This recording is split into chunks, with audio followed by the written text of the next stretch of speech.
A millionaire CEO turned down 9 socialites on a blind date and, surprisingly, chose the clumsy single mom. And the reason left his mother shocked. Before the story begins, let us know in the comments, what city are you watching from? And at the end, don't forget to rate this story from 0 to 10. Enjoy the story. Seriously, this is never going to work, muttered Layla Parker as she stared at the glowing sign of the fanciest restaurant in Boston. Wearing a dress borrowed from her sister and holding her son Josh's hand, she sighed. This place probably has silverware I've never even seen in my life. This is the restaurant, replied her younger sister Riley, hiding her face behind the steering wheel. You just have to go in, make him regret ever being born, and boom. Date over. The plan was simple, or at least that's what Riley said. Their grandma, thrilled that her granddaughter was single, had signed Riley up on an elite dating site where select women could meet high-level bachelors. Riley, who was allergic to commitment and 100% focused on her career as a makeup influencer, decided the date needed to crash and burn. And who better to do that than Layla, her loud, funny, spontaneous older sister who also happened to be a single mom. What if he actually likes me? Layla asked, half laughing. Impossible. He's expecting a model, not a mom who shows up late with a kid and chaos in her eyes. Layla made a dramatic gesture and stepped out of the car, holding her son Josh's hand. He wore a tiny suit, blue sneakers, and clutched a Buzz Lightyear toy. Let's go, partner. Mission, scare off a millionaire, Layla whispered, winking at him. As soon as she walked into the restaurant, she could smell expensive perfume, hear soft music, and feel the maitrade's eyes scanning her from head to toe like she was some exotic creature. Before she could explain anything, her foot slipped on the entrance rug. She stumbled, and a waiter trying to catch her ended up spilling a glass of juice right onto the suit of a man sitting at the next table. Layla turned to look, and the man with the juice stain? He was him. The date. The man was handsome in a dangerous kind of way. Custom suit, serious expression, and eyes so focused they looked like they could read minds. His silence was awkward. Or maybe it was the fact that Layla just made a waiter spill juice on his very expensive clothes. Hi, I'm Riley, but you can just call me a walking disaster, she said, trying to wipe the suit with the waiter's napkin. His silence felt like performance art. But the poor waiter beside him was sweating more than she was. Are you okay? He finally asked, in a voice as serious as a bankruptcy notice. Depends. Do you usually sue people for wine attacks? Derek simply motioned to the chair. Layla sat down, praying the chair wouldn't slide out and cause another scene. And now, sitting across from Derek Carter, the most reclusive CEO in Chicago, she wondered if it was still possible to escape through the kitchen. Yeah, I was never really good at rich people mating rituals, she blurted out. Derek raised an eyebrow. Was that a joke? Yup, sorry. I'm usually funnier when I'm not trying to impress someone with my silverware knowledge. He glanced at the table. You used the dessert fork to eat the bread. I knew something felt off. I thought it was a fitness fork. The corner of his mouth twitched, almost unnoticeable, but it was there, a hint of a smile. Josh, sitting next to Layla, was swinging his legs impatiently. Mom, he looks just like Uncle Bob when he's out of coffee. He's serious, sweetheart. He's a CEO. I think CEOs are made of seriousness and spreadsheets. Derek looked at the boy, curious. You're 5 years old? He asked. 5 years, 2 months, and 8 days. But I'm growing, okay? I can make popcorn all by myself. Layla's eyes went wide. Sweetheart, you don't. And I know when my mom's nervous, she talks fast and makes too many jokes, like now. Layla buried her face in her hands. Great. Why don't you tell him I snore and sneak chocolate cereal at night too? Josh grinned at Derek and leaned forward. Do you want to be my new daddy? The silence that followed was so thick you could have cut it with a butter knife. Layla froze. Josh. What? You're nice. You look like a cartoon hero and you make mommy blush. That's a good start, right? She was fully expecting Derek to get up and leave. But to her total surprise, he laughed. Really laughed. A low, genuine laugh, like it had been stuck somewhere deep in his chest for a long time. Layla froze. She'd never heard anything about him laughing. Not in interviews. Not online. Not even on Google Images. Well, that's new, he muttered, adjusting his jacket. What is? Laughing on a date, or laughing at all? Layla didn't know what to say. She wasn't there to impress anyone. And definitely not to get involved with a CEO who looked like he just stepped out of a luxury magazine. All she wanted was to make sure he gave up and ended this comedy of errors as quickly as possible.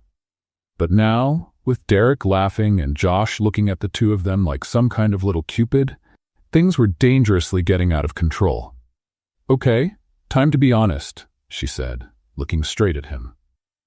"I'm not who you think I am. My name's Layla, not Riley. I came here in my sister's place because she didn't want to come. I have a son, this one, and I have nothing to do with this fancy world, all elegant and full of mysterious spoons."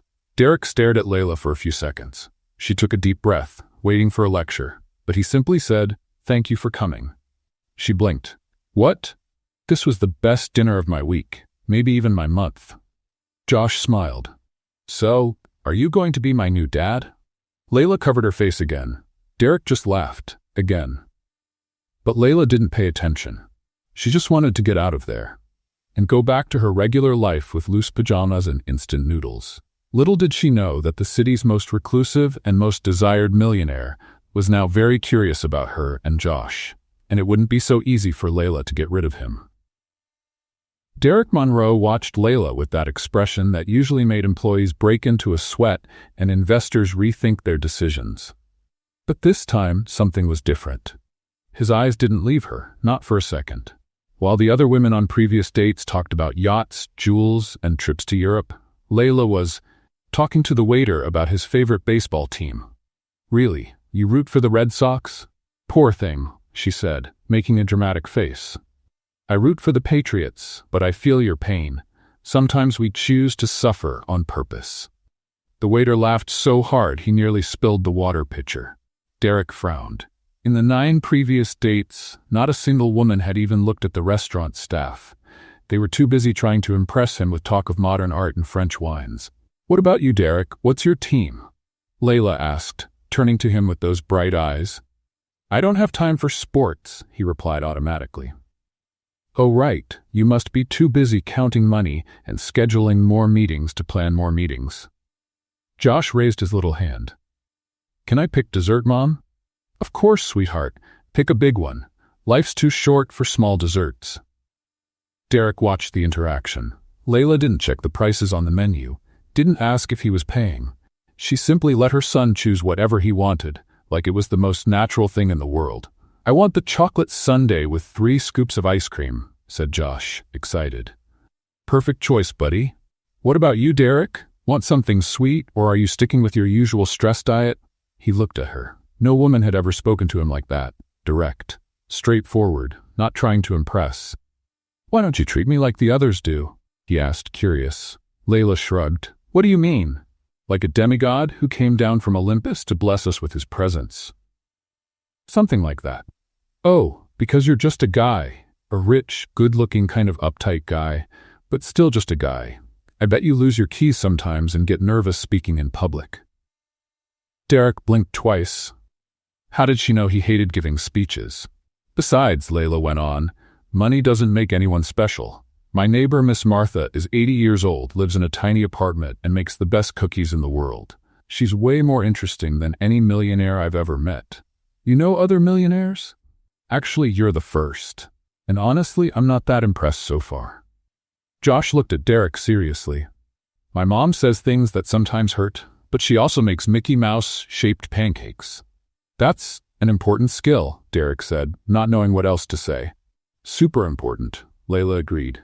"Because real happiness doesn't come from a bank account. It comes from badly shaped pancakes on Sunday mornings and watching cartoons in pajamas." Derek felt something strange in his chest. When was the last time he watched TV? Or wore pajamas? Or did anything that didn't involve spreadsheets and reports? "You look sad," said Josh, tilting his head. "Like those business guys in movies who work too much and forget how to smile." "Josh," Layla said, trying to scold him, but she was laughing. "What? It's true. He looks like he hasn't played in a long time." Derek looked at the boy. 5 years old and already better at reading people than his 40-year-old advisors. "Playing isn't exactly productive," he said. "Productive?" Layla repeated, looking surprised. "Wow, you turned fun into a business meeting. That's sad, even for CEO workaholic standards." "Workaholic?" Someone addicted to work. It's when a person works so much they forget there's life outside the office, like you. Derek stayed quiet. She wasn't wrong. You know what your problem is, CEOs like you? Layla went on, taking a spoonful of Josh's dessert. You think success is only about money and power, but real success is being able to sleep well at night, knowing you are a decent person during the day. And you can do that? Sleep well? Most nights, except when Josh has a nightmare and ends up in my bed doing a starfish pose. Josh laughed. I don't do a starfish pose. Honey, you take up more space in the bed than a golden retriever. Derek caught himself smiling again. You're different, he finally said. Different how? Good different, or should I call security? Different, refreshing. Layla smiled. Thanks, I think, though refreshing is kind of a weird word to describe a person. Sounds like you're talking about soda. And there it was, Derek laughing again. For the second time that night, the waiter brought the check and Derek reached for it automatically, but Layla raised her hand. Hey, I can pay my share. That's not necessary. Yes, it is. Financial independence is sexy. Derek looked at her, intrigued. Layla Parker was, without a doubt, the most unpredictable woman he had ever met. And for the first time in years, Derek Monroe was truly curious to see what would happen next. The next morning, Derek Monroe sat at the mahogany table in the family mansion, stirring his coffee absent-mindedly, while his mother, Eleanor Monroe, flipped through a society magazine with the sharp precision of someone scouting for future daughters-in-law. So, dear, she said without looking up, how was your date with young Riley last night? Derek stopped stirring his coffee. How could he explain that Riley was actually Layla? That she had a 5-year-old son, and that he had laughed more in 2 hours than he had in the last 2 years? It was different. Different bad or different promising?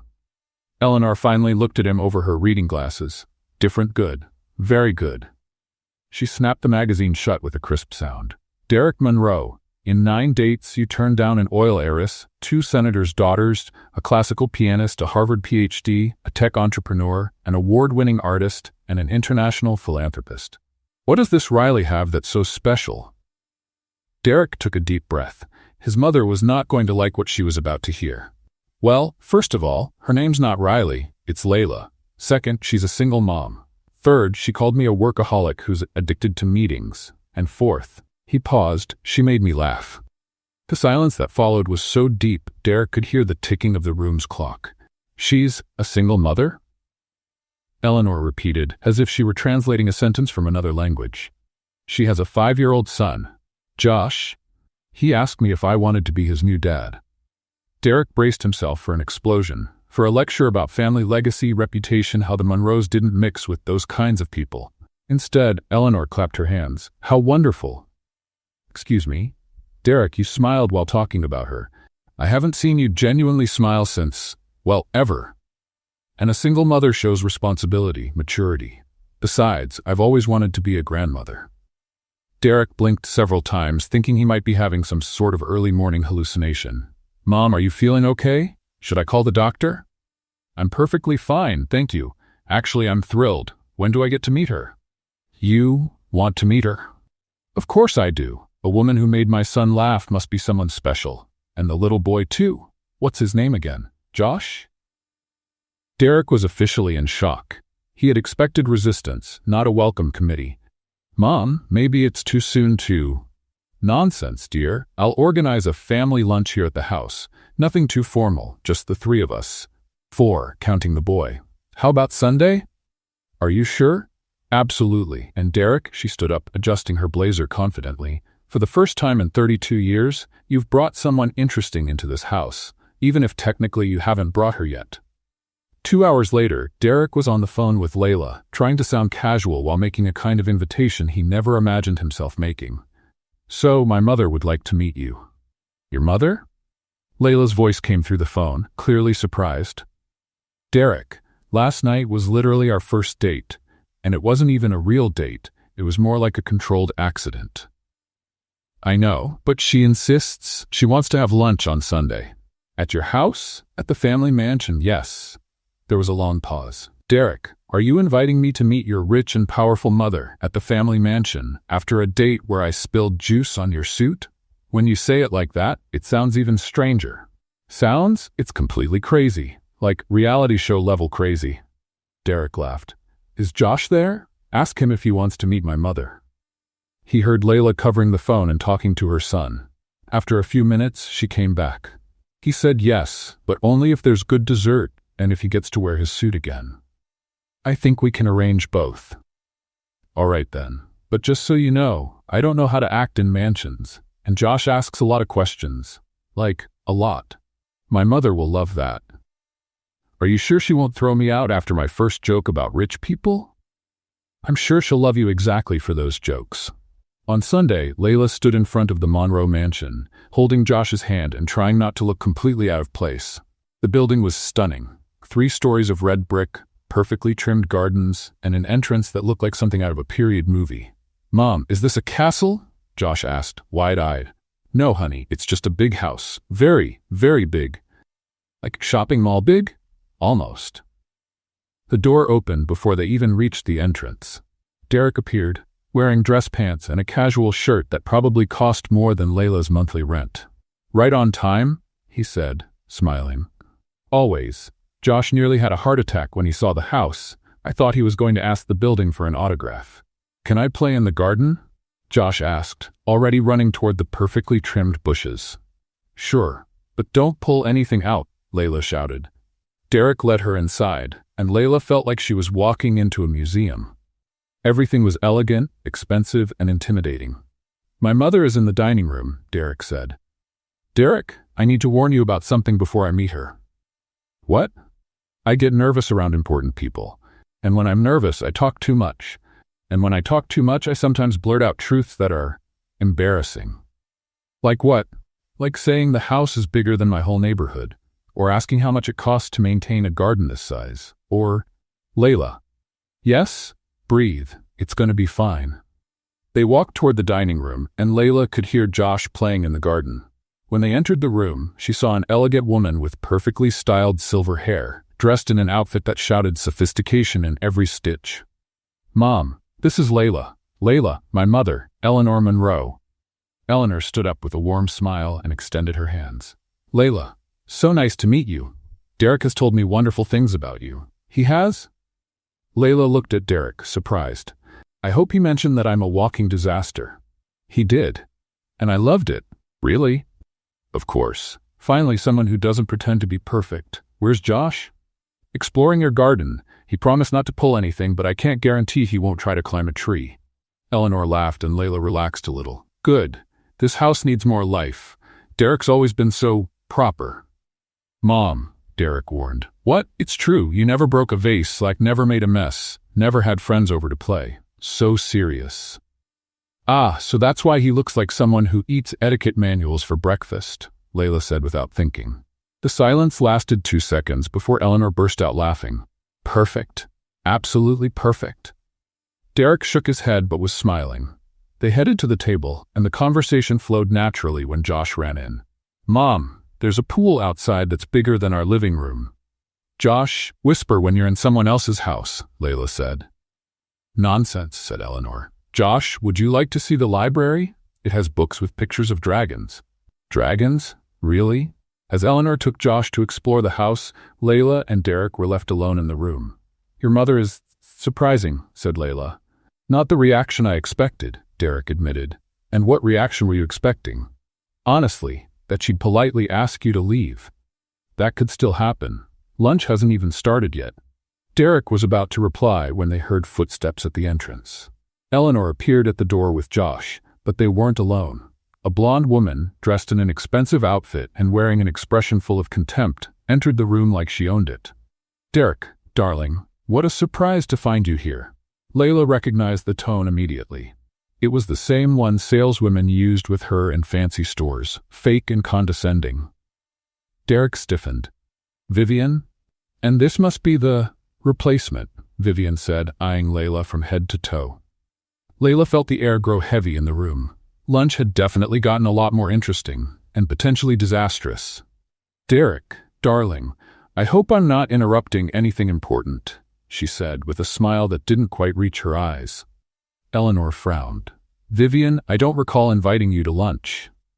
"Oh, Mrs. Monroe, I was just passing by and thought I'd stop in. You know how much I enjoy our talks about charity and social events." Layla watched the look exchanged between Derek and Vivian. It was obvious there was some history there, and judging by the way Derek's shoulders stiffened, it wasn't a pleasant one. "Vivian, this is Layla," Derek said, his voice tense. "Layla, Vivian Sterling." Vivian reached out a perfectly manicured hand, but her eyes scanned Layla like she was inspecting a second-hand item in a thrift store. "Nice to meet you," Layla said, shaking her hand. "Pretty dress. Looks expensive." "Oh, it is. Valentino. But I'm sure you've never heard of the brand." Layla forced a smile. "Actually, I have. I saw it in a magazine at the dentist's office, right next to a toothpaste ad." Eleanor covered a laugh with a cough, but Vivian didn't find it funny. "So tell me, Layla, what do you do for a living?" "At the moment, I'm between jobs, but I've worked in lots of different places." "How interesting, and where exactly?" Derek stepped in. "Vivian, I think—" "No, Derek, let her answer. I'm genuinely curious." Layla felt a chill in her stomach. There was something in Vivian's tone that made it clear she already knew the answer. "Well, I've worked in stores, offices, restaurants." "Restaurants?" Vivian exclaimed as if she had just struck gold. "What a coincidence! I remember you." The silence in the room grew thick as molasses. "Excuse me?" Layla asked, trying to keep her voice steady. "Bella Vista, downtown. You were a waitress there, weren't you? I went there for dinner with some friends 2 years ago. You spilled sauce on my purse." "A Hermes, by the way." Layla swallowed hard. She remembered that night perfectly. Vivian had been unbelievably rude to the whole staff, complaining about everything from the food temperature to the speed of service. "Oh yes, I remember. You were the customer who made 3 waitresses cry in one night." "I just have high standards," Vivian replied, lifting her chin. "And now here you are, at the Monroe's home, sitting at their table. What an interesting progression." "Vivian," Derek said, his voice dangerously low, but Vivian was just getting started. "No, Derek? It's fascinating. A waitress who spills sauce manages to slip into one of the most respected families in Boston. I have to admit, it's a creative strategy." Layla felt her face heat up. Josh chose that exact moment to come running in from the library. "Mom, Mrs. Eleanor showed me a book with dragons that talk." "That's great, honey," Layla said, trying to keep her voice calm. Vivian looked at Josh like he was a particularly annoying bug. "And this must be the little accessory?"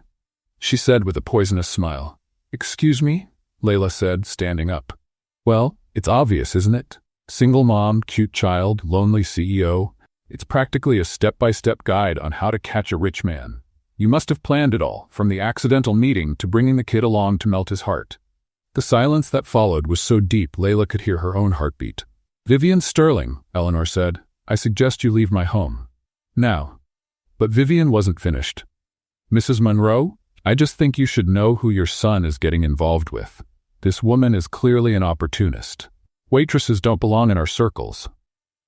Layla looked around the room. Eleanor was furious. Derek looked like he was about to explode, and Josh was staring at her with those big, confused eyes. "You know what, Vivian?" Layla said, forcing a smile.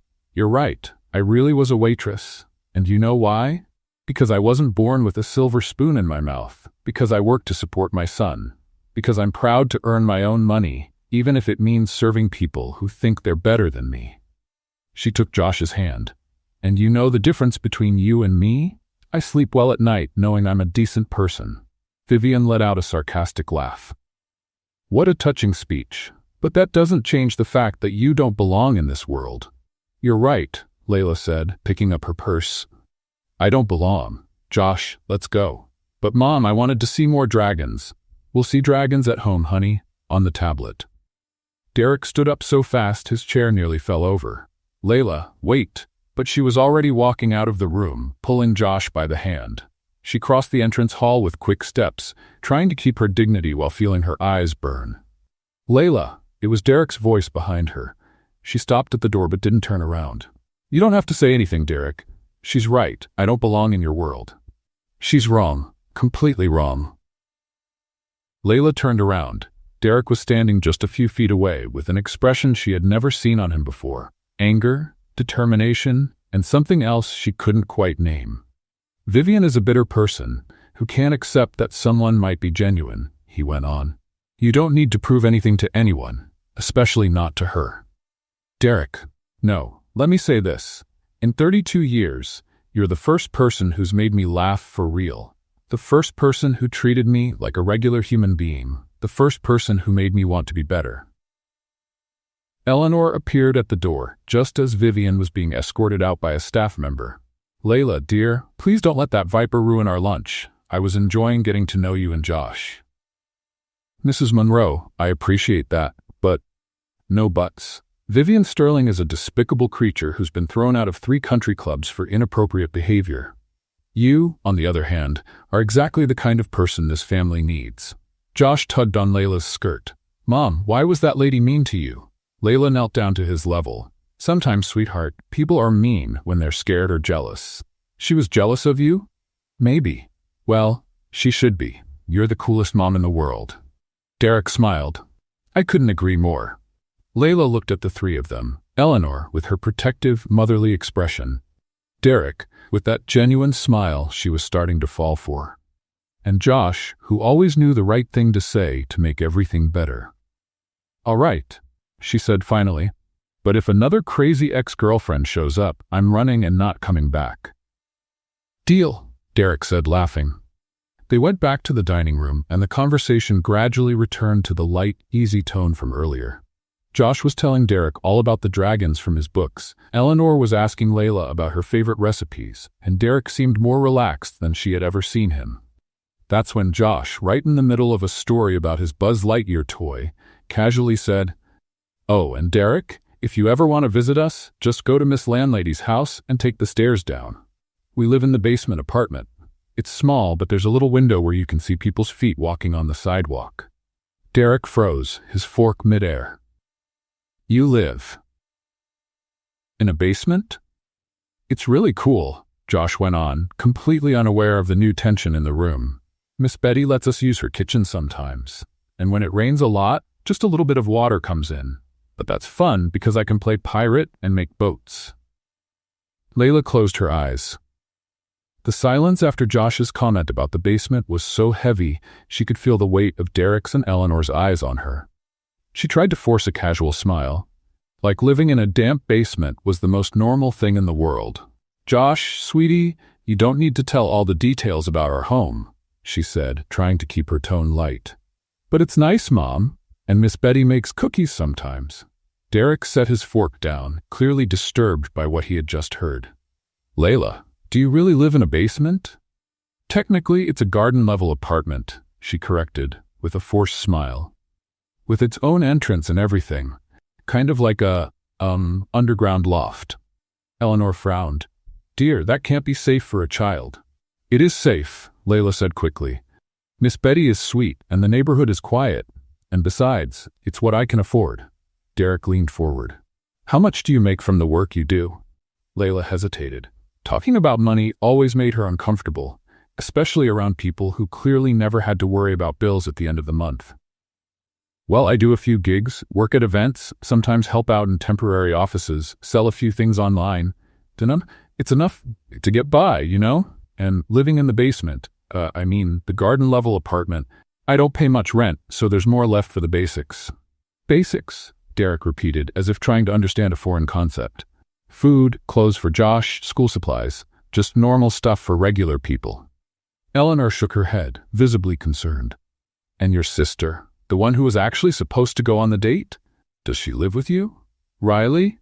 Oh, no. She lives with our grandma. Grandma Helen has a big house and loves the company. And why don't you live there too? Derek asked. Layla let out a laugh. Because my grandma is, let's say, very opinionated and bossy. If I move in with her, I'll have to listen to her constantly saying I need to get married, that Josh needs a father figure, that I should wear more makeup, and that I should find a real husband. Josh made a face. Grandma Helen talks really loud and always asks when Mommy's going to get a boyfriend. Exactly. And I don't want to be a burden. Besides, independence is important, even if it's a little damp sometimes. Derek stayed quiet for a moment, clearly thinking.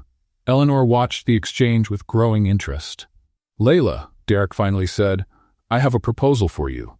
Uh-oh, she muttered. When rich men make proposals, I usually take that as a sign to run. Eleanor laughed.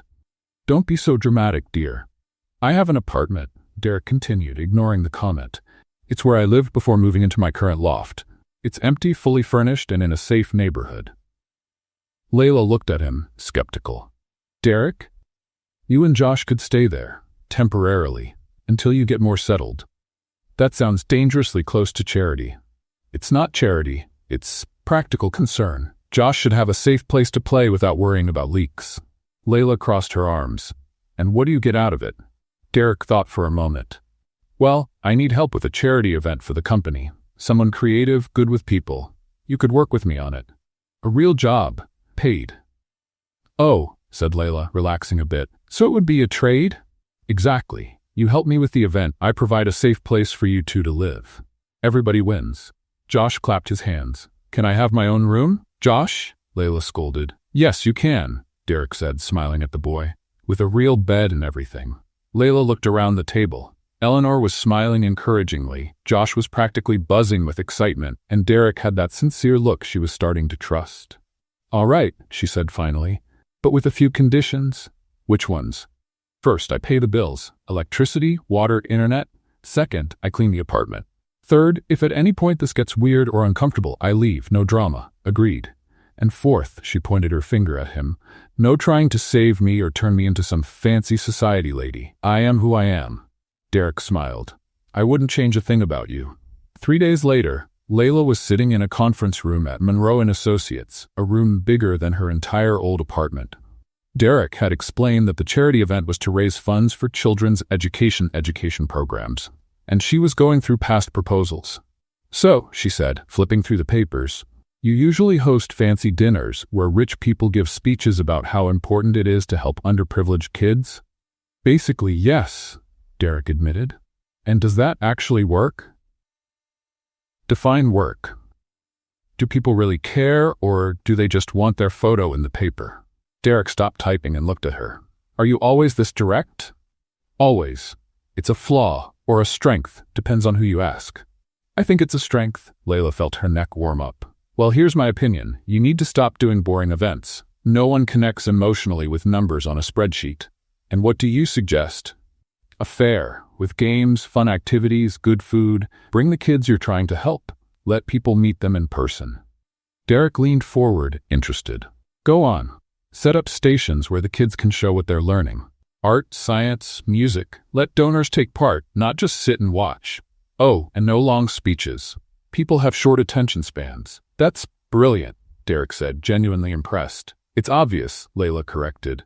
You were just thinking like business people, not like regular folks. They spent the whole afternoon planning. Derek was fascinated by Layla's ability to come up with creative solutions for problems he didn't even know existed.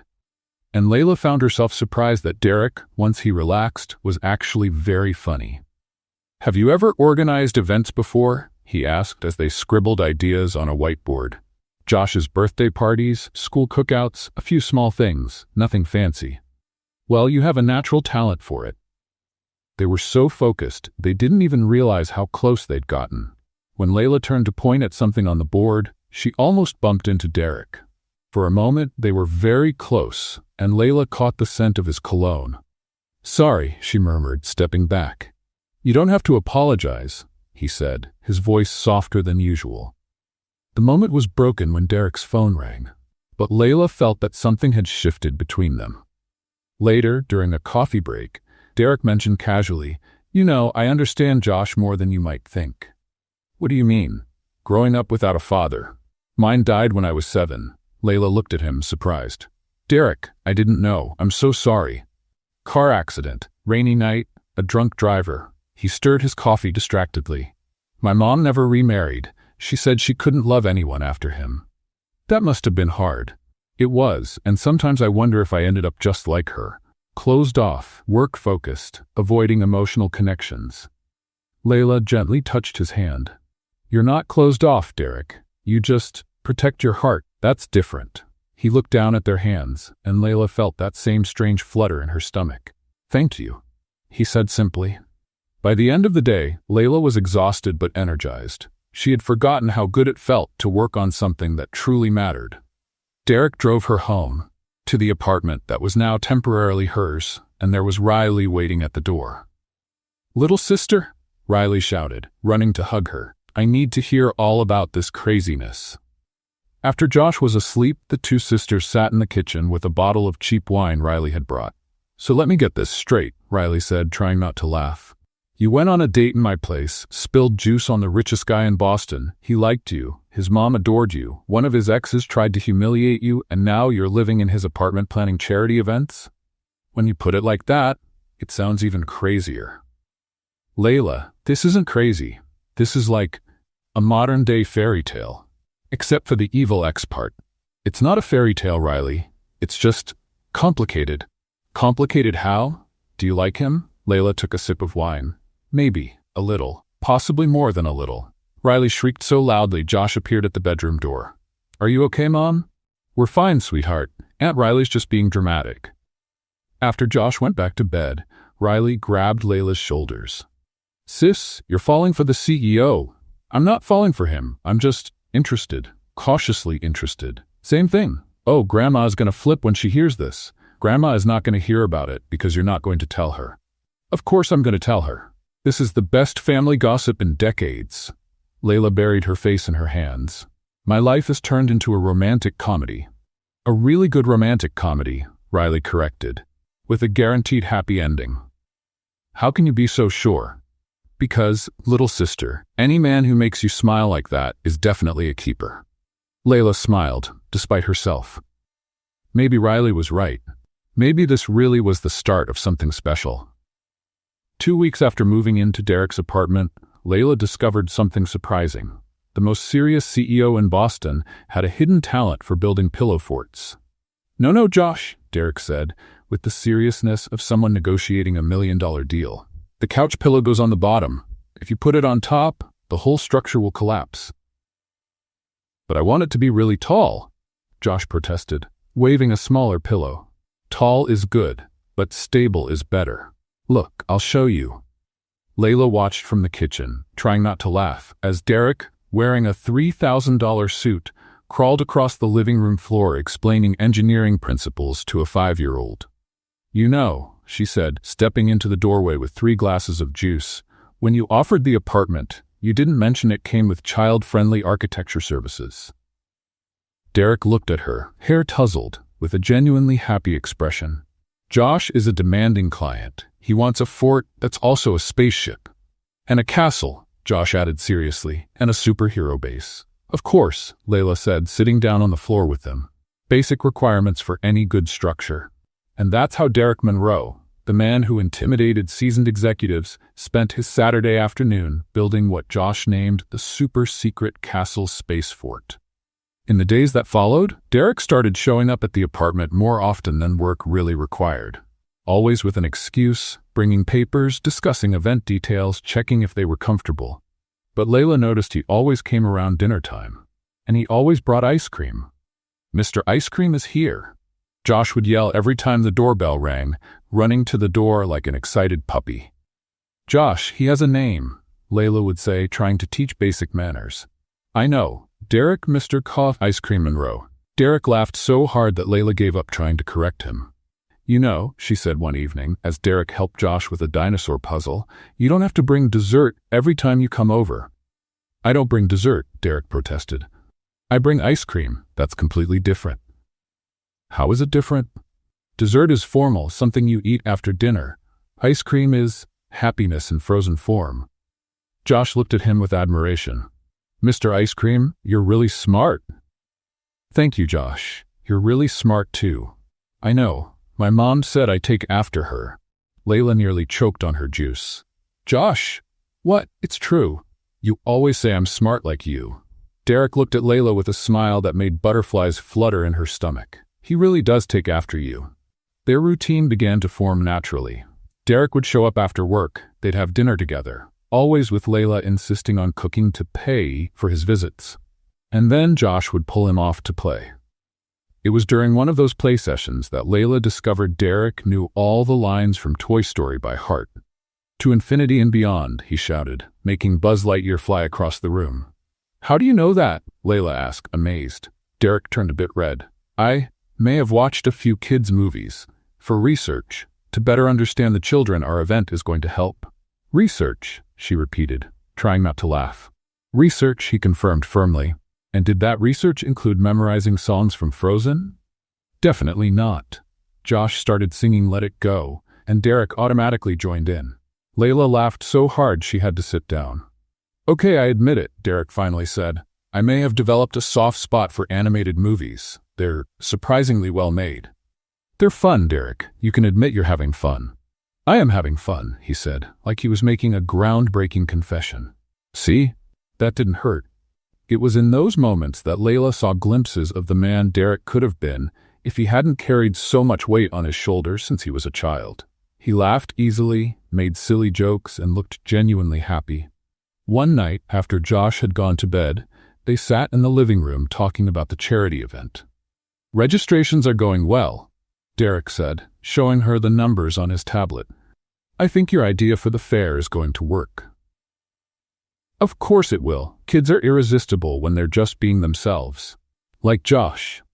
Exactly. He has a gift for making people fall in love with him in 5 minutes. Derek was quiet for a moment. He's not the only one. Layla felt her heart race. Derek? Sorry, I shouldn't have said that. Why not? Because it complicates things. Because you work with me. Because Josh is starting to get attached, and I don't want to hurt him. Because I don't know how to do this right. Layla moved closer to him on the couch. Do what right?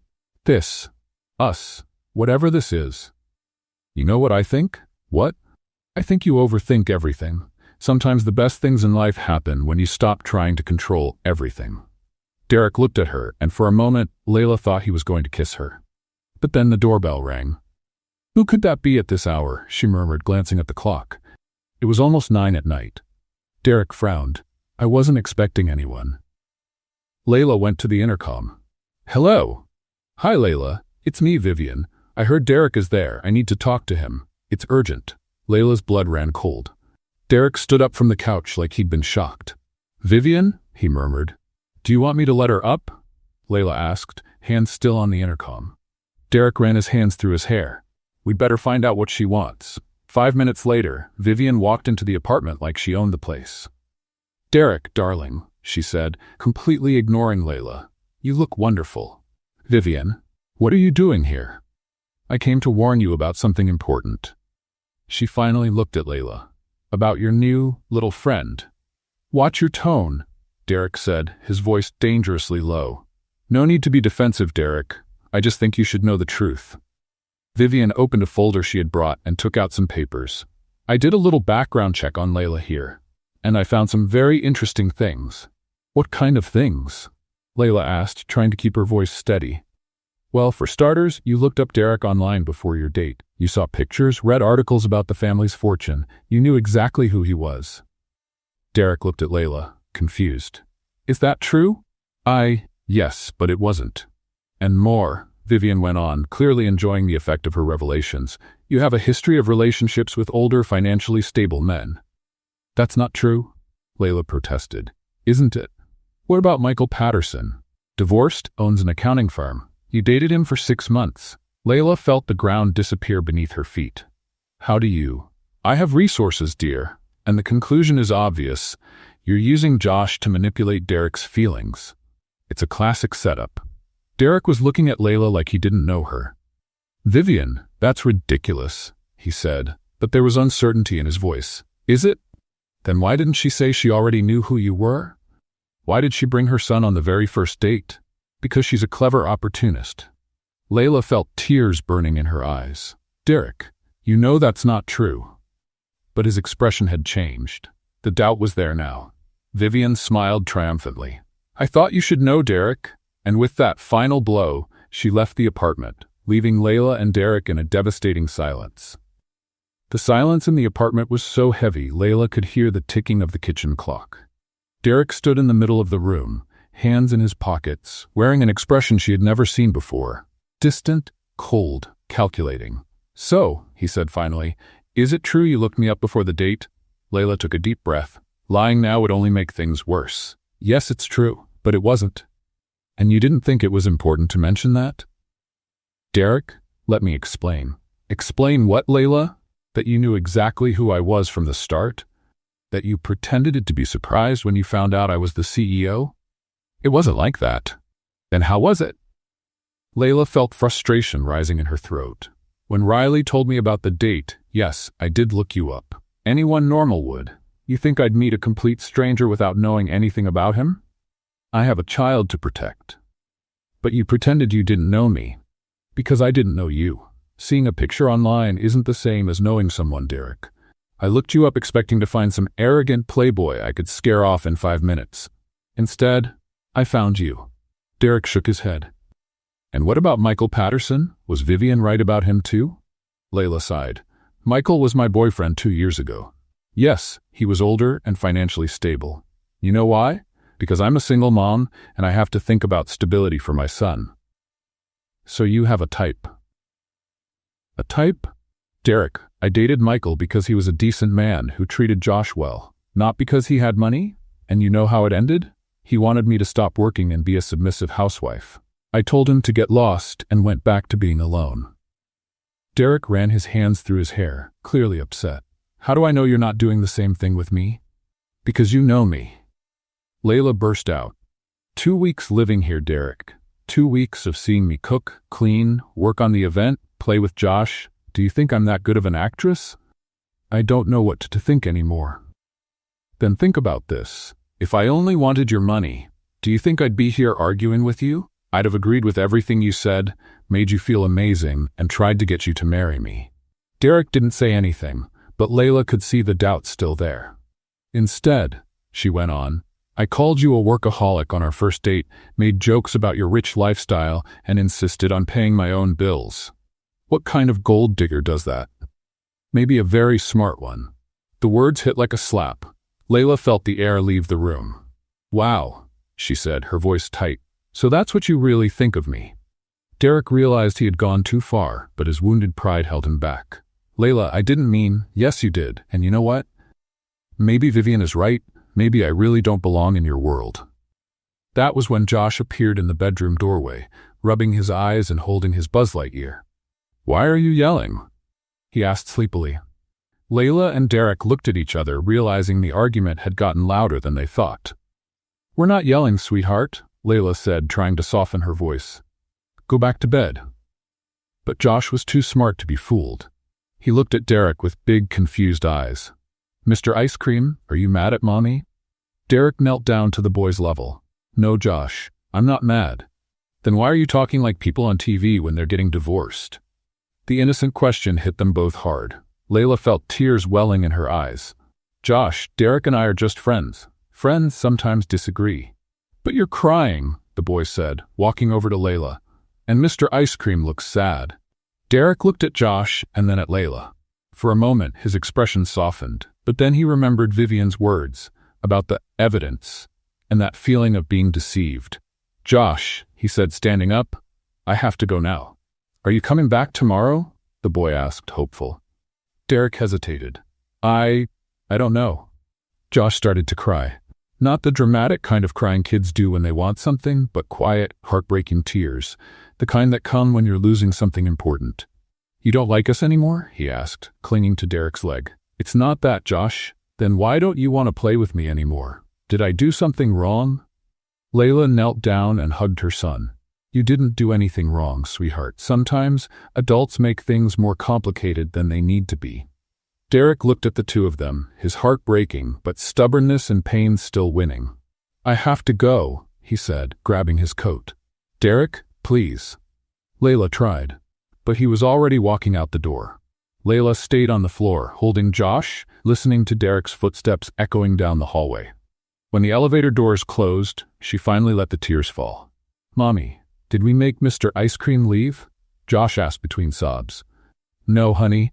Sometimes people leave not because we did something wrong, but because they're scared. Scared of getting hurt, scared of trusting, scared of loving. That night, after Josh finally fell asleep, Layla stayed up packing. She couldn't stay in that apartment any longer. It was clear that Derek believed Vivian's lies, and she wasn't going to stay where she wasn't welcome. Meanwhile, Derek was in his loft, staring at the wall, trying to understand why he felt so empty. He had made the right decision, hadn't he? Protected himself from someone who might be using him? Then why did it feel like he had just lost the most important thing in his life? He tried to work, but couldn't focus. He turned on the TV, but every channel seemed to be showing kids' shows. He tried to sleep, but all he could hear was Josh's voice asking if he'd come back tomorrow. Derek Monroe, the CEO who never showed weakness, found himself crying for the second time in his adult life. The first time had been at his father's funeral. This was much worse. The next day, while Derek was trying to return to his regular routine at the office, Eleanor Monroe was at the family mansion receiving an unexpected visitor. The man at the door was thin, nervous, and holding a worn leather briefcase. "Mrs. Monroe? My name is Robert Chen. I'm a private investigator. I need to speak with you about a job I did for Vivian Sterling." Eleanor invited him in, intrigued. "About what exactly, Mr. Chen?" "About Layla Parker, and about how I was pressured to exaggerate some information." Eleanor sat down in the armchair, suddenly very interested. "Go on." Robert opened the briefcase with trembling hands. "Vivian Sterling paid me to look into Layla Parker's life. I did find some real information, like her past with Michael Patterson and the fact she looked up your son online. But Miss Sterling, she wanted more." "More of what?" "She wanted me to fake evidence that Layla was a serial gold digger. She threatened to report me for illegal practices if I didn't go along. I have a family, Mrs. Monroe. I needed the money." Eleanor felt anger rise in her like volcanic lava. "Are you telling me the accusations against Layla were fake?" "Partially. Most of it was made up or twisted. Layla Parker is not a gold digger, Mrs. Monroe. She's just a mother trying to survive." Eleanor stood up and walked to the window. "Mr. Chen, you're going to repeat every word of this to my son. And after that, the three of us are going to have a serious talk with Vivian Sterling." Robert Chen nodded, relieved to finally speak the truth. But was it too late to undo the damage?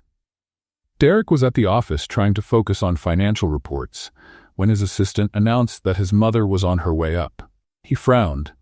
Eleanor never came to the office without calling first. She entered the room accompanied by a nervous-looking man Derek didn't recognize.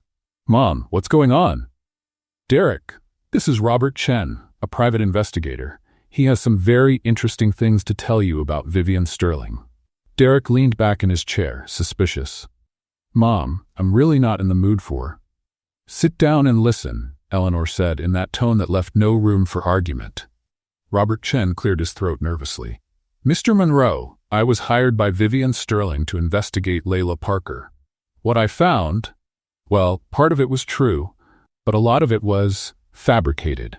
"What do you mean, fabricated?" Robert opened the briefcase and showed him some documents. "It's true that she looked you up online. It's true that she dated Michael Patterson, but Vivian Sterling pressured me to exaggerate the rest, to suggest there was a pattern of gold-digging behavior that simply doesn't exist." Derek felt his stomach twist. "Go on." "Mr. Monroe, I looked deeply into Layla Parker's life. She worked as a waitress, a sales clerk, a nanny, did all kinds of jobs to support her son. She never accepted government help when she could work. She never took anyone to court for child support. She never tried to take advantage of wealthy men." Eleanor leaned forward. "Tell him the part about Michael." Robert flipped through his papers. "Michael Patterson. They dated for 6 months. He wanted her to stop working and live off of him. She ended the relationship because, in her own words, recorded in a conversation with her sister, 'I'd rather starve than lose my independence.'" Derek swallowed hard. "And why did Vivian do this?" "She told me you belonged to her, that she had invested too much time in your relationship and wasn't going to let some nobody ruin her plans." Eleanor slammed her hand on the table. "That snake! Derek, do you realize what you've done?" Derek ran his hands over his face. I messed everything up." "Messed up? You destroyed it. You took a genuine, honest woman who was falling in love with you and treated her like she was after your money." "Mom, don't mom me." "Robert, you can go. Thank you for having the decency to tell us the truth." After the investigator left, Eleanor gave her son a look he hadn't seen since he was a teenager. "Derek Monroe, if you let that woman get away, you're a bigger fool than I thought." "I know, Mom. I know I made a terrible mistake." "Mistake? Derek, you broke her heart, and Josh's too. That little boy adores you, and you just vanished from his life." Derek stood up, pacing. "What do I do now? How do I fix this?" "Go after her. Ask for forgiveness, beg if you have to, and hope she's more generous than you deserve." Derek didn't waste a second. He left the office like it was on fire and drove straight to the apartment, the one he had offered to Layla and Josh. When he got there, he ran up the stairs 2 at a time. He knocked on the door, called Layla's name, but there was only silence. He used the spare key he had kept. The apartment was empty. Not just empty of people, empty of life. The furniture was all there, but the toys Josh used to leave in the living room were gone. The crayon drawings on the fridge were gone. Layla's scent was no longer in the air. Derek walked into the room Josh had used. The bed was neatly made, but on the pillow was a folded piece of paper. With trembling hands, he opened it. It was a crayon drawing, 3 figures, a brown-haired woman, a small child, and a tall man in a suit, all of them smiling, holding hands. Below, in Josh's uneven handwriting, it said, "Mr. Ice Cream, find me when you want to be my dad for real." Derek sat down on the bed and cried, not caring about dignity or appearances. He picked up his phone and called Layla. Voicemail. Called again. Voicemail. 10 more times, all straight to voicemail. Then he remembered. She had mentioned living in a basement before moving into the apartment. Mrs. Betty's house. Derek jumped up and drove to the address listed in the company files. It was a modest neighborhood with small, well-kept homes. He found house number 847 and went down the stairs to the basement entrance. He knocked. Nothing. Knocked again. Harder. Still nothing. "Can I help you?" Derek turned around. A gray-haired woman stood at the back door of the main house. "Mrs. Betty?" "That's me. Who's asking?" "I'm Derek Monroe. I was a friend of Layla and Josh's. Are they home?" Mrs. Betty's expression changed immediately. "Oh, so you're the famous Mr. Ice Cream." "Yes, Are they here?" "No, dear. They left yesterday morning." Layla was heartbroken, poor thing. Josh wouldn't stop crying, asking where you were. Derek felt like he'd been punched in the gut. "Did they say where they were going?" Layla mentioned going back to her grandmother's house in Springfield. Said Boston had too many bad memories. Springfield, 2 hours away. "Thank you, Mrs. Betty." "Young man," she called out as he was already climbing the stairs, "I don't know what happened between you two, but that girl loves you. And Josh, that little boy talks about you like you're some kind of hero." Derek nodded, unable to speak. He got back into his car and drove straight to Springfield, calling his office on the way to cancel all of his appointments for the day. When he arrived in town, he realized he had no idea where to find Layla's grandmother. Springfield wasn't exactly a big city, but it was still large enough. He stopped at a gas station and asked the attendant if he knew a Parker family. Parker. "Oh yes, Mrs. Helen Parker? Lives on Maple Street. Yellow house with a white picket fence. Everybody knows Mrs. Helen." Derek thanked him and followed the directions. The house was exactly as described.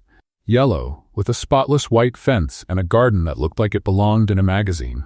He parked in front and sat in the car for a few minutes, rehearsing what to say. "Sorry for being a jerk" seemed like a good start. Derek stepped out, straightened his tie, and walked to the front door.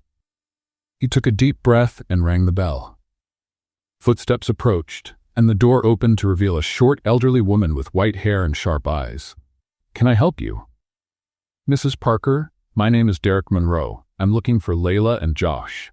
The woman's expression shifted to something between curiosity and suspicion. "Are you the CEO who broke my granddaughter's heart?" Derek swallowed hard.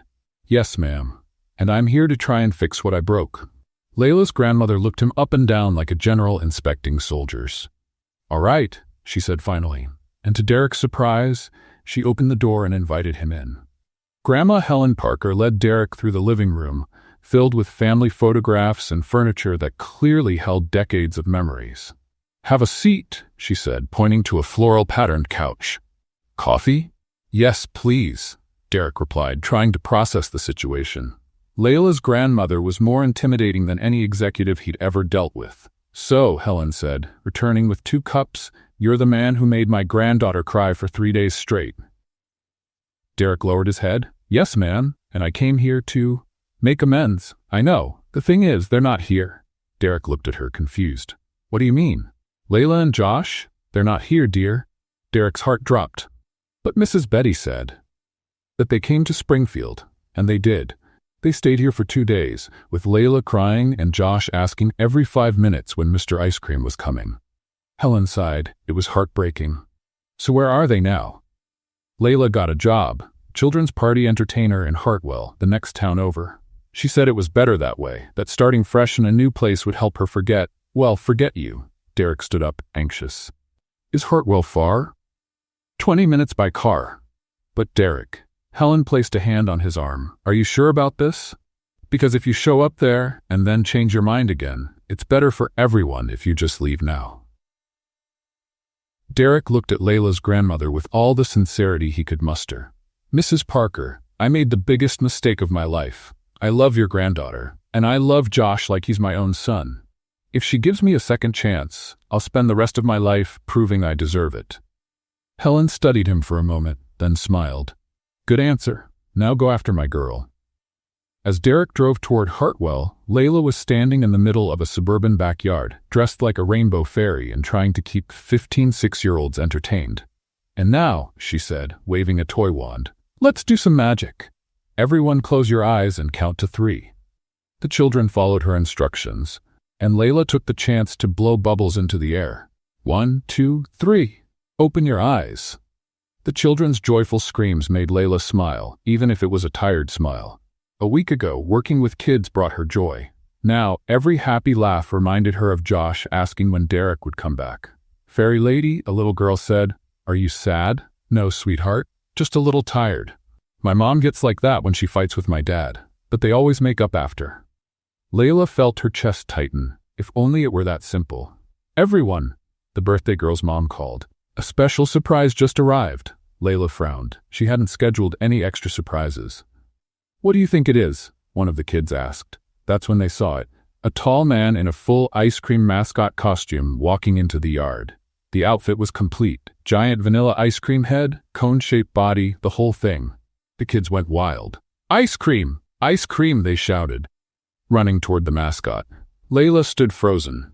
There was something familiar about the way the mascot moved, the posture, the way he waved to the kids. It couldn't be. The mascot walked toward her, and even through the costume, Layla could feel he was looking straight at her. Hi kids, said a muffled voice from inside the costume. Who here likes ice cream? Layla froze. It was Derek's voice. Me, the kids shouted. And who here knows a very special fairy named Layla? The kids looked confused, but Layla felt her knees go weak. Derek? She whispered, too quietly for the children to hear. The mascot came closer. Kids, he said, can you help me with something very important? Yes, they shouted in unison. I need to ask someone very special to forgive me. Do you think she'll forgive me? Yes, they answered, thinking it was all part of a game. Derek, because it was definitely Derek inside that costume, turned to Layla. And what about you, Fairy Layla? Do you think you can forgive a very sorry ice cream? Layla felt tears burning in her eyes. Derek, what are you doing here? Trying to fix the biggest mistake of my life. The children were starting to get restless. Mr. Ice Cream, take off your head. We want to see your face, one boy shouted. Derek hesitated for a moment, then started removing the giant costume head. When his face appeared, messy hair, sweaty, but with the most sincere expression Layla had ever seen. The kids went quiet for a moment. Wow, one girl said, you're handsome. Derek ignored the comment and knelt down on the grass in front of Layla, still wearing the rest of the ice cream costume. Layla Parker, he said, his voice trembling. I came to ask for forgiveness, from both of you. Derek, she began, but he raised his hand. Please, let me speak. I was an idiot. A proud, stubborn, blind idiot. Vivian lied, forged evidence, and I believed her because I was scared. Scared of what?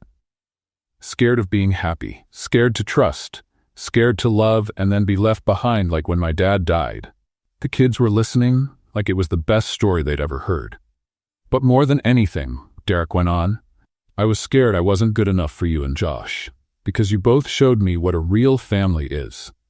You showed me that happiness isn't in bank accounts or business meetings. Layla wiped away her tears with the back of her hand. And where is Josh in all of this? Josh is... Derek paused, looking around. Actually, I was hoping he'd be here. He left a few minutes ago with my sister.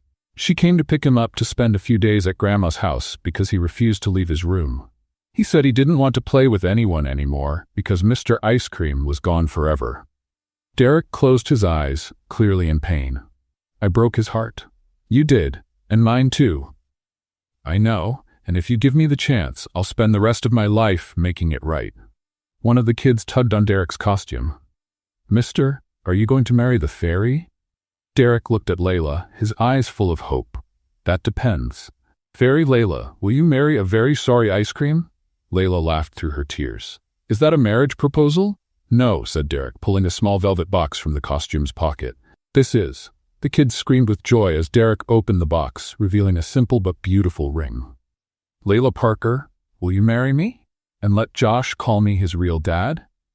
Layla looked at the man kneeling in front of her, dressed as an ice cream, surrounded by kids shouting, say yes, and realized this was the most ridiculous and perfect moment of her life. Only if you promise never to doubt me again. I promise. And if you promise we'll have ice cream for breakfast at least once a month, I promise. And if you promise to be the best dad in the world for Josh. I promise, Derek said, his voice breaking with emotion. Layla held out her hand. Then yes, I'll marry you. The children erupted in celebration as Derek slipped the ring on Layla's finger and kissed her in the middle of the yard, still dressed as a giant ice cream cone. Now, said Layla, when they pulled apart, let's go get Josh. He needs to know Mr. Ice Cream came back. The return to Grandma Helen's house was epic. Derek was still wearing the ice cream costume when they walked in, and Josh, who was sitting sadly on the couch watching cartoons, jumped up like he'd seen a ghost. Mr. Ice Cream, he shouted, running into Derek's arms with so much force he almost knocked him over. Hey, buddy, Derek said, hugging Josh like his life depended on it. I missed you. You came back. You really came back. Mom said you had left forever. I'm never leaving again, Derek promised. In fact, I came to ask you something very important. Josh pulled back, curious. What? Derek knelt down again. Josh, will you let me be your real dad? The boy looked at Layla, who was smiling through her tears, then back at Derek, then at the ring on his mother's finger. Really? Like, real dad? With a certificate and everything? Derek laughed. With a certificate and everything. Can I call you Dad instead of Mr. Ice Cream? You can. But can I still call you Mr. Ice Cream sometimes? Anytime you want. Josh jumped into Derek's arms again. Yes! I'm gonna have a dad. Grandma Helen was watching the scene from the kitchen doorway, wiping her eyes with her apron. Well, she said finally, I think you two better take off those silly costumes and celebrate properly. I'm making a special dinner. A week later, they were back in Boston. Derek had insisted they stay at the Monroe mansion until the wedding, and Eleanor was over the moon organizing everything. Sweetheart, she said to Layla at breakfast, what do you think about white and pink flowers for the decoration? I think anything will look nice, Eleanor. Honestly, I just want to marry your son. The rest is just decoration. So practical. Derek, you chose well. Derek smiled, spreading jam on Josh's toast. Dad, Josh said, can I bring Buzz Lightyear to the wedding? Of course, buddy. He'll be our ring bearer. That's when Derek's phone rang. It was his PR advisor, clearly in a panic. Derek, you need to see the news. Right now. What happened? Someone leaked the whole story to the press. The blind date, Layla, Josh, the engagement. It's all over the media. Derek turned on the kitchen TV and tuned in to the local news channel.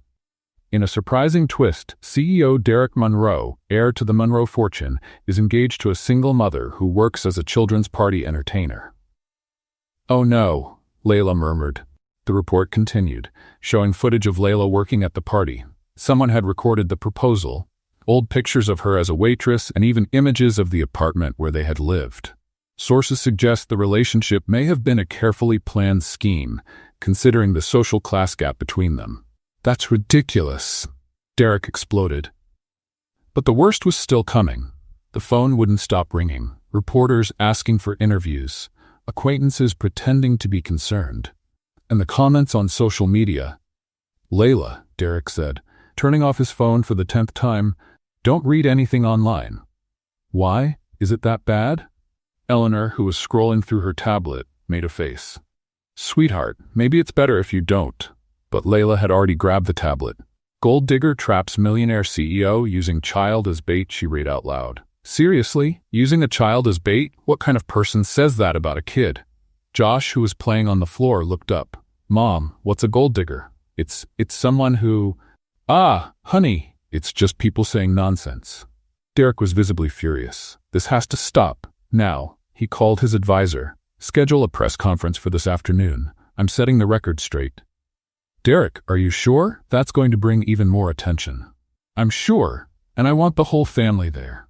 That afternoon, the press room at Monroe & Associates was packed. Reporters, photographers, TV cameras, it felt more like a circus than a press event. Derek walked in with Layla, Josh, and Eleanor. Layla was nervous but tried to stay calm. Good afternoon, Derek began, standing behind the microphone. I called this conference to address some false information that's been circulating about my personal life. Mr. Monroe, a reporter shouted, is it true that Miss Parker knew who you were before the first date? Yes, it's true. And you know why? Because she's a responsible mother who does research on people she's going to meet, something any parent should do. But Mr. Monroe, another reporter pressed, doesn't the social class difference raise questions about her intentions? Derek took a deep breath. You want to know about Layla Parker? I'll tell you. She's a woman who worked as a waitress, a sales clerk, a babysitter, a party entertainer, any honest job to support her son. She's never asked anyone for financial help. She made me laugh for the first time in years. She taught me that family isn't about money. It's about love. Layla felt tears in her eyes. And more importantly, Derek continued, looking straight into the cameras, she and Josh are my family, and I will protect my family from anyone who tries to harm them. The reaction in the room was instant. Derek Monroe, the famously private CEO, had just called a single mother and her child my family on national television. Mr. Monroe, a journalist shouted, are you confirming the engagement? Derek held Layla's hand. I'm standing here confirming that I've found the two most important people in my life. And if that bothers anyone, that's your problem. Not ours. Josh, who had been sitting quietly next to Eleanor, suddenly got up and ran to the microphone. Can I say something? Derek bent down to his level. Of course, buddy. Josh stepped up to the microphone. My daddy Derek is really cool. He builds pillow castles and knows all the songs from Frozen, and he makes my mommy laugh. So stop saying bad things about him. The room burst into awes and laughter. Even the most cynical journalists smiled. In the days that followed, the public reaction was surprisingly positive. Social media was filled with comments supporting the cutest couple of the year and the prince who chose love. But not everyone was happy about it. A week later, Layla was at the company office, working on the final details for the charity event, when she got an urgent call. Layla, you need to come to the warehouse now, said Tom, the event supervisor. There's been an accident. When she arrived, she found a devastating scene. All the event decorations were destroyed, popped balloons, torn banners, supplies scattered across the floor. What happened here? She asked, horrified. We don't know, Tom said, avoiding her gaze. But, Layla, I've got bad news. What bad news? The board decided it's better if you don't coordinate the event anymore. With all this media attention, they think your presence might distract from the charity's mission. Layla felt like she had been punched. They're firing me? It's temporary, just until things settle down. Layla looked around at the wrecked warehouse, tears burning in her eyes. Someone had deliberately sabotaged her work, and now she was being punished for falling in love with the wrong man. Or maybe, with a man who was too right. Layla walked out of the ruined warehouse with a mix of anger and determination she hadn't felt in years. She drove straight to the Monroe mansion, where she found Eleanor having tea in the garden. Eleanor, I need your help, she said, her eyes still red. Sweetheart, what happened? You look heartbroken. Layla told her about the sabotage and the dismissal. Eleanor listened quietly, but her expression grew more furious by the minute. Those cowards, she exploded. Firing you because of media attention? As if that's your fault. Eleanor, the event is tomorrow. They'll either cancel everything or turn it into one of those boring dinners they always do. The kids who are looking forward to it will be so disappointed. Eleanor stood up, determined. No, they won't. We're going to make this event happen. How? We don't have decorations. We don't have company approval. Layla, dear, you're talking to Eleanor Monroe. I've been running charity events for 30 years. And more importantly, I have a group of volunteers who love a good challenge. 2 hours later, the Monroe mansion had become a full-blown command center. Eleanor had called all her high society friends, who arrived with cars full of decorations, food, and more energy than any professional planner could dream of. "Margaret, did you bring the balloons?" Eleanor shouted. "Got them." And Susan brought the folding tables. Layla watched the whirlwind of elegant women working like a construction crew, all determined to save the event. "Eleanor," she said, "this is amazing, but what about the venue?" "The company canceled the convention center." Eleanor smiled. "Who needs a convention center when you have the Monroe Mansion garden?" "Your garden." "But Eleanor, we're expecting over 200 people, and we'll welcome all of them, in style." All night long, they worked. Layla felt like the director of a comedy movie, leading a mission that seemed impossible. Eleanor's friends turned out to be surprisingly creative, and more importantly, a lot of fun. "Layla," said Margaret, a 60-year-old woman who was on a ladder decorating a tree, "Derek made the right choice. Any woman who can get Eleanor to stay up working past 2 a.m. is special." On the morning of the event, Layla was nervous but confident. They had managed to turn the Monroe Garden into a child's wonderland. Colorful tents, activity stations, a small stage, and even a chocolate fountain. "What if no one shows up?" Layla asked Eleanor as they adjusted the final details. "Sweetheart, when Eleanor Monroe sends out last-minute invitations, people show up." And they did. Starting at 10 in the morning, families began to arrive. First slowly, then in waves. The children ran straight to the activities, and the parents looked visibly impressed with the setup. Layla was at the face-painting station when she saw Derek arrive. He stopped at the edge of the garden, clearly surprised by what he was seeing. "Mom!" Josh shouted, running toward her with his face painted like a superhero. "Daddy, Derek is here." Derek walked closer, still trying to take it all in. "Layla, what is all this?" "It's the charity event. Eleanor's garden version." "But I thought you were—" "That they had fired me?" "They did, but no one told me I couldn't organize my own event." Derek smiled, that genuine smile she loved. "You're amazing." "I'm stubborn. It's different." The event was a total success. The kids had more fun than at any formal event Derek had ever sponsored. There were dance performances, an impromptu talent show, and even a play put on by the children themselves. Layla was at the center of everything, coordinating activities, joking with the parents, organizing the performances. Derek watched from a distance, impressed by her natural leadership and charm. It was during the children's presentation that everything changed. An 8-year-old girl stepped onto the little stage and took the microphone. "Hi everyone, I'm Emma, and I want to thank Aunt Layla for making this event happen." The other kids began clapping, and soon the parents joined in. "Aunt Layla is the coolest person in the world," Emma went on. "She made us feel special." A spontaneous chant broke out, "Layla, Layla, Layla." Layla blushed, trying to gesture for the kids to stop, but they pushed her up onto the stage. "Guys, she began into the microphone, nervous. "I just wanted you to have fun, because you're all amazing, each and every one of you." "Tell a joke, Aunt Layla," a little boy shouted. Layla laughed. "A joke? Okay. Why did the charity event cross the road?" "Why?" the kids yelled. "To get to the other side." "Of generosity." The kids laughed like it was the funniest thing they'd ever heard. "You know," Layla continued, more at ease, "I'm not rich. I don't have a mansion or fancy cars. But today, you made me feel like the richest person in the world." That was the moment Derek couldn't stand still anymore.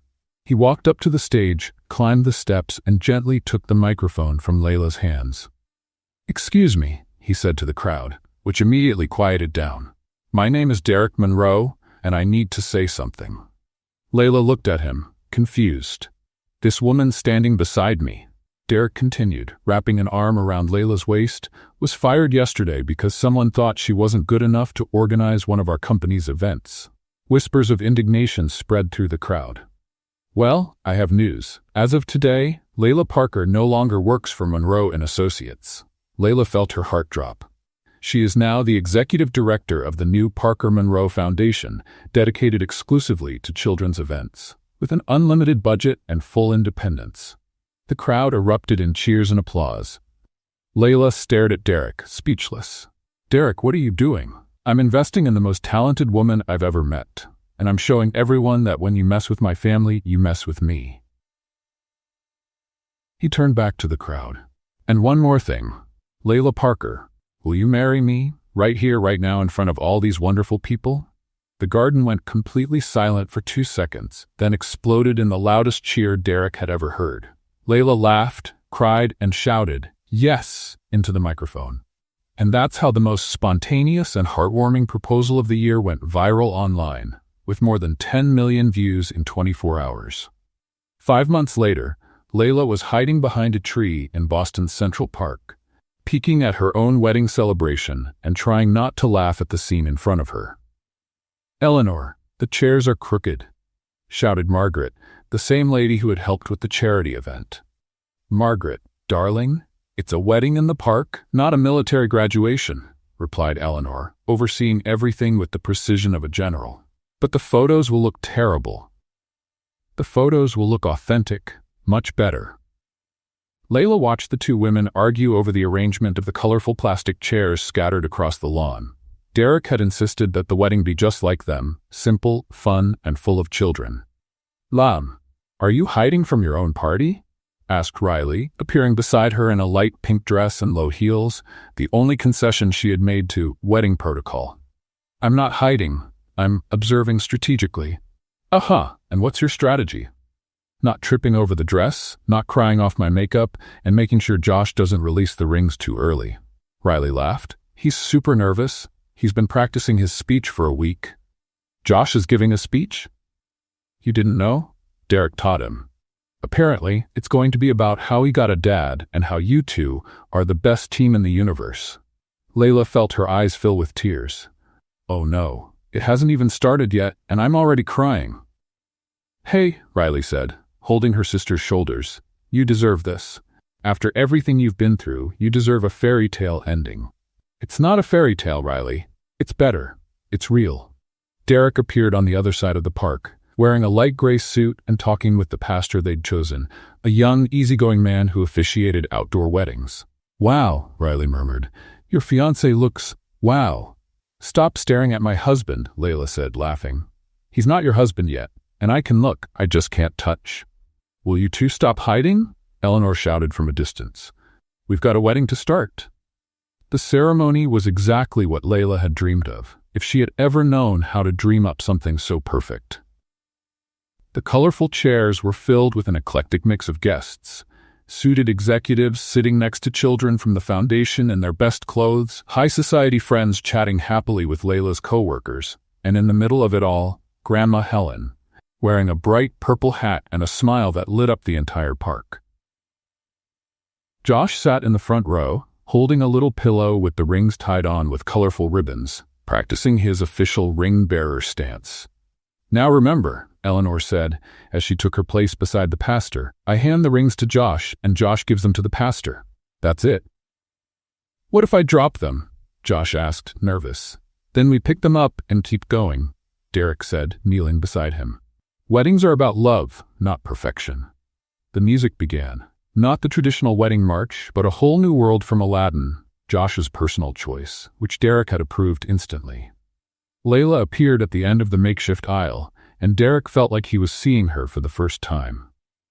Her dress was simple, white, knee-length, with short sleeves and a cut that made her look beautiful without being flashy. But it was her smile that took his breath away. She walked down the aisle alone because she had insisted, "I don't need to be given away. I know exactly where I want to be."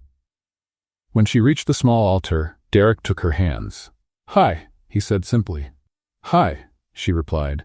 "You ready for this?" "Born ready." The pastor smiled. "Dear friends, we're gathered here today to celebrate not only the union of Derek and Layla, but the creation of a family. A family built not by chance, but by choice, by love, and by an impressive amount of ice cream." Laughter rippled through the park. "Derek," the pastor continued, "would you like to say your vows?" Derek took a deep breath. "Layla, when you spilled juice on my suit, I had no idea you were pouring color into my life. You taught me that family isn't about perfection. It's about being present. I promise to be present for you and for Josh every day of my life. I promise to always bring ice cream. And I promise we'll build the best pillow fort in the world." Layla was laughing and crying at the same time. "Derek, when I agreed to go on that date pretending to be my sister, I never imagined I was walking into a love story. You turned our comedy of errors into a romantic comedy with a happy ending. I promise to always make you laugh. I promise to support your dreams. And I promise we'll teach Josh that true love is real and worth waiting for." "Now," said the pastor, "Eleanor and Josh will bring us the rings." Eleanor stepped forward, glowing, holding a small velvet box. Josh took his place next to her, serious as a little soldier. "Josh," Eleanor said, handing him the box, "these rings represent eternal love. Would you like to give them to the pastor?" Josh took the box and walked the 3 steps to the pastor with the focus of someone carrying the secrets of the universe, then handed it over with a relieved sigh. "I did it," he said loudly, making everyone laugh. Derek and Layla exchanged rings, and just as the pastor declared them husband and wife, Josh shouted, "Finally!" before they even kissed. The kiss was sweet, simple, and perfect, and when they pulled apart, Josh ran over and hugged both of their legs. "Now we're a real family," he said. "We always were," Derek replied, lifting Josh into his arms. The celebration that followed was the perfect mix of elegance and fun. There was a dessert table that could compete with any kid's birthday buffet, a dance floor where executives tried to learn TikTok moves from 10-year-olds, and an ice cream cart Derek had arranged just for the occasion. During their first dinner as a married family, Josh stood up with a glass of apple juice in his hand. "I'd like to make a toast," he announced. All conversations stopped. "To my mom, who is the bravest person in the world. To my dad, Derek, who builds the best pillow forts. And to me, because now I have 2 dads, and that's really cool." The applause was overwhelming. Later, while the kids were playing and the adults were chatting happily, Layla and Derek stepped away from the party for a moment. "So," said Derek, wrapping an arm around her waist, "how does it feel, Mrs. Monroe?" "Strange, but a good kind of strange." She smiled, looking at the party. "You know, when Riley convinced me to go on that date in her place, all I wanted was to scare off an arrogant millionaire and go home." "And did you manage to scare him off?" "Completely. The problem is, I fell for the kind man hiding underneath the millionaire." Derek kissed her forehead. "So, what's the final verdict?" Layla looked at Josh, who was teaching Eleanor how to make giant soap bubbles, at Riley, who was taking selfies with her high society friends, at Grandma Helen, who was dancing with a 70-year-old executive, and finally at Derek, the man who had turned her life into something she never even knew was possible. That was the best switch I ever made. And as the sun set over Central Park, the Parker Monroe family danced under the stars, surrounded by love, laughter, and the promise of many more adventures to come. What did you think of Layla and Derek's story? Let us know in the comments. Rate this story from 0 to 10. What's your score? Subscribe to the channel and turn on notifications so you won't miss any of our stories. And check out more touching stories by clicking right here on the end screen.